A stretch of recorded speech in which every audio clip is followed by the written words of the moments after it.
कितने भी नारे लगा लो, मोदी की कब्र कभी नहीं खोद पाओगे, पीएम मोदी का कांग्रेस पर निशाना। नमस्कार, स्वागत है आपका केएन न्यूज में। आपके साथ मैं हूं सना खान।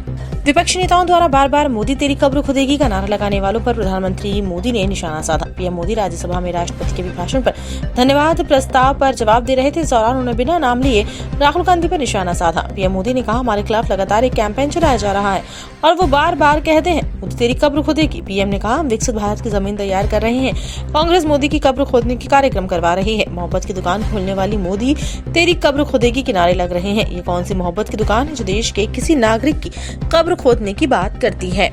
मोदी ने कहा, वे कभी मेरी कब्र नहीं खोद पाएंगे। उन्होंने कहा, विपक्ष कभी उनकी कब्र नहीं खोद पाएगा क्योंकि उन्हें करोड़ों माताओं, बहनों और देश के गरीबों का आशीर्वाद प्राप्त है, जिनके लिए वे निस्वार्थ भाव से काम कर रहे हैं। प्रधानमंत्री ने कहा, कांग्रेस हर भारतीय नागरिक को समस्या मानती है, जबकि उनकी सरकार उन्हें अपनी ताकत और चुनौतियों का समाधान मानती है। पीएम मोदी ने कहा कि इस तरह के नारे लगाना संविधान का अपमान नहीं। इसके बाद भी वे बयान देंगे। देखो, प्रधानमंत्री राज्यसभा में भी रो रहा था। 2002 से 2014 से पिछले 25 साल से संसद का एक भी सत्र ऐसा नहीं गया जिसमें मोदी को इस संसद में गाली देने का काम ना किया गया हो। मुझसे किसी ने पूछा था स्वास्थ्य का राज। मैंने कहा कि डेली 2 किलो गाली खाता हूँ। मोदी की कब्र ये क्यों खोदना चाहते हैं? ये नारा नहीं, इनके भीतर की नफरत का प्रतिबिंब है। हमने दिमागी बुखार से भी मुक्ति दिलाई और हमने ट्रैकोमा से भी देश के लोगों की आंखें बचाई। यही सफलताएं हैं, यही संवेदनशीलता है। समाज के लिए जीने मरने का यही संकल्प है।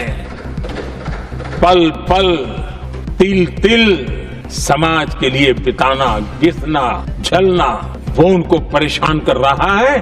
तब जाकर के मोदी तेरी कब्र खुदेगी, ये मंत्र लेकर के चल रहे हैं, ये सपने देख करके चल रहे हैं और बातें लोकतंत्र की करते हैं। मोहब्बत की दुकान के साइन बोर्ड लगाते हैं।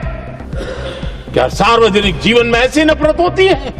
आदरणीय सभापति जी, इनकी सरकार रिमोट से चलती थी, मेरी सरकार भी रिमोट से चलती है। 140 करोड़ देशवासी मेरा रिमोट है।